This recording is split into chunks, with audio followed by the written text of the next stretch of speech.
Jeg er ute på en liten jakttur i dag. Det masse vind og sånn i terrenget, så jeg tror ikke det blir noe sånn. Jeg tror sjansen for å få los i dag er veldig liten.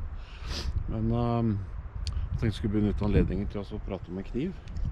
Nemlig den Folekniven her, som er en jaktkniv. Som heter Benchmade Tagged Out. Og som er en Folekniv som jeg har brukt noen år nå, og som jeg liker ganske godt. Tagged Out er en Folekniv fra amerikanske merket Benchmade. Den er en sånn lettvekts kniv, basert i stor grad på den her Bug Out modellen. Det er en sånn jaktversjon. Den finnes i mange forskjellige utgaver. Jeg har den originale, den første utgaven som kom. Den har plastikkhåndtak. Separert med noen sånne skillegreier her. 3 sånne.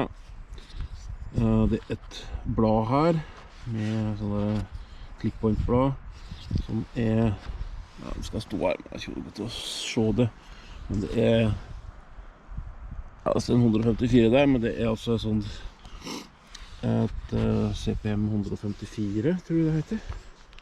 Det er sånn, ja, et stål som skal tåle veldig bra den bruken som det her heter. Det finnes da, den kjølekniven finnes i veldig mange utgaver, jeg skal komme litt tilbake til det. Den har noe som kalles, som Benchmade kaller for Select Edge. Det vil si at eggen her, den er vinkel på den, jeg tror jeg er på 14 grader, som er i utgangspunktet veldig tynt. Du får en veldig tynn egg, så det krever en del av stålet. Men det betyr jo at den skjærer vanvittig godt da. Så at den er en hendig kniv til mange oppgaver.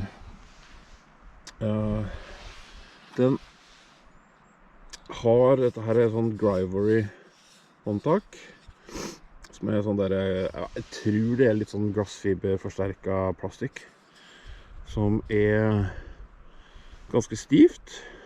Kan ikke klemme det sammen. Det er jo såpass stort at jeg får plass til alle fingrene mine her. Og den har da denne her Axis-lokken som Benchmade var først ute med, som er en sånn der, ja, det er en sånn stolpe her som du tar tilbake, og så kan du åpne lukken der, slik at du ikke har fingrene dine i nærheten av der som knivbladet vi går tilbake når du skal lukke den da. Den kan åpnes med den her, bare så gjøre sånn. Eller så kan du åpne den med for eksempel pekefingeren. Sånn. Eller du kan bruke tommelen her. Lett å åpne. Den har en utskjæring her til å gi den der motstand da, for å få åpnet kniven. Og det gjør også det at når du skal bryne den etterpå, så er det ingenting i veien her når du skal bryne. Så personlig synes jeg dette her er den beste måten å løse det på. Den finnes også i en god del andre forskjellige versjoner. Med sånn der tommel... Thumbstud heter det på engelsk, jeg vet at Svartdal skal oversette det til norsk. Det blir sånn tommelstøtte da, blir det nærmest. Som da skal være det som gir motstand til å ta den over her, men da får det litt problemer, og må sannsynligvis ta den av når du skal slipe. Den var forholdsvis rimelig når jeg kjøpte den. Den har gått kraftig opp i pris nå, som alt annet som er amerikansk. Og alt annet ellers så for så vidt. Så den ligger vel på en... jeg tipper du kan kanskje få den rett under 2000 kroner, men jeg tipper på at den ligger rett over. Kanskje 2002 eller noe sånt noe. Så det er ikke noe billig kniv, men ingen av Benchmades kniver er billige i utgangspunktet. Det er liksom litt sånn... Jeg kan si at det er jo egentlig en... Benchmade er på en måte litt sånn Mercedes innenfor kniver, at de er dyre, uten at de nødvendigvis gjør noe spesielt mer enn andre kniver, men de kanskje et hakk bedre på design og litt sånne ting, men akkurat det greiene der veldig sånn smakssak da. Ja, hvorfor liker jeg den? Først er den lett, du merker knapt at du har den i lomma.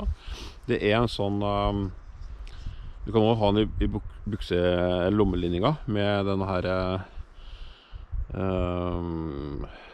hva heter det jo? Skal kalle det på norsk da, jeg glemmer bestandig disse norske uttrykka. Men i alle fall, du kan feste den her da, med den der fjæra her, slik at den henger i lomma.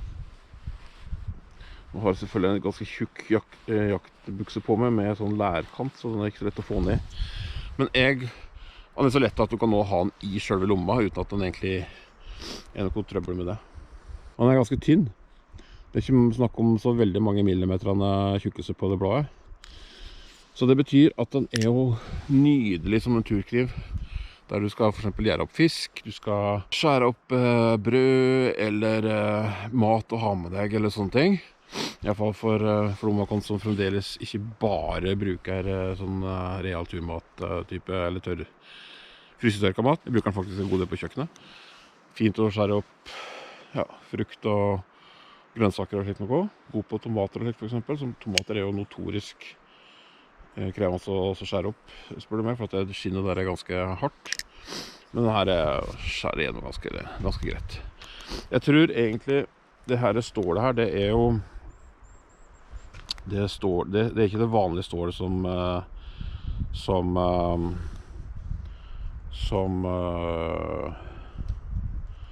Bench Aiden bruker, men her har jeg en Leatherman Charge, en gammel utgave, første versjon. Og den bruker samme stålet, 154 cm. Det var kanskje det det hette. Jeg ikke sikker på om det var CPM 154 eller om det 154 cm. Men i alle fall så det et stål da, som skal tåle det å være tynt, og ikke skal knekke så lett, og ikke skal ødelegge eggen så fort da. Mens det stålet de vanligvis bruker, kanskje ikke fullt så god på det. Så det vel litt av grunnen til at vi valgte det. Ellers så finnes det nå i en versjon med sånn thumbstud i Elmax, som også et svensk stål, som også jæskelig bra. Jeg har det på fellkniven F1X som jeg har. Og vittig bra stål. Og så har de Meider S45V på en litt dyrere versjon. Den Elmax-versjonen vel omtrent priset samme som denne her. Og så har de Magna Cut på den dyreste versjonen. Magna Cut liksom, ja, det et stål som har liksom fått litt sånn legendestatus på kort tid da. Jeg har ikke prøvd Magna Cut, men det skal liksom være god på veldig mange ting. Og så finnes det, i og med at dette har blitt en ganske populær kniv, så finnes det også en sånn der ettermarked til den kniven. Det vil si at du får kjøpt, ja, hvis du for eksempel ønsker å skifte ut håndtaket her, noe annet, så finnes det utallige varianter på det.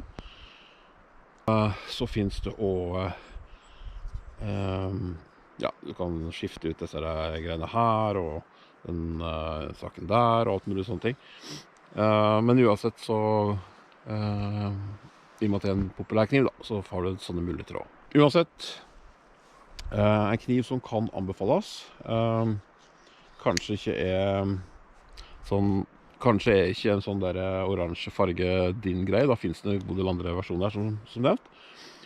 Og så, selv så synes jeg det oransje topp, for at hvis jeg da legger den ifra meg i lyngen mens jeg driver på å gjøre opp i fisken, så det lett å se hvor jeg la den ifra meg. Så det en av grunnene at jeg synes det en perfekt farge.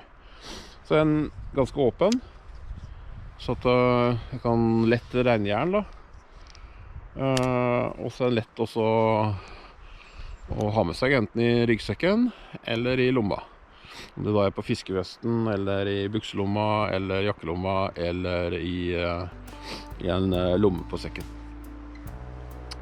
Så ja, det en god kniv som jeg trygt vil anbefale. Og av denne lettvekt-serien til Benchmade som slutter på Out, så synes jeg dette her kanskje den som, i hvert fall for meg da, mest aktuell for at den har jeg har litt større hender, eller litt større, jeg skal ikke si at jeg har ikke større, så veldig mye større enn andre, men jeg har i hvert fall ganske store hender da. Så for meg så passer den størrelsen her. Det finnes en mindre utgave også, som jeg tror heter Tagout Mini, som hvis du da har mindre hender, det er jo typisk jenter og slik, unger, så er det en perfekt valg vil jeg tippe på. Men har du litt større hender, sånn størrelse 10, 11, 12 i hanske, så er det et perfekt valg. Oi, her har vi en liten toppmeis. 2 meter. Ja, 3 meter ifra meg. Ok. Ja, det var det jeg ville si i dag. Benchmade Tagged Out.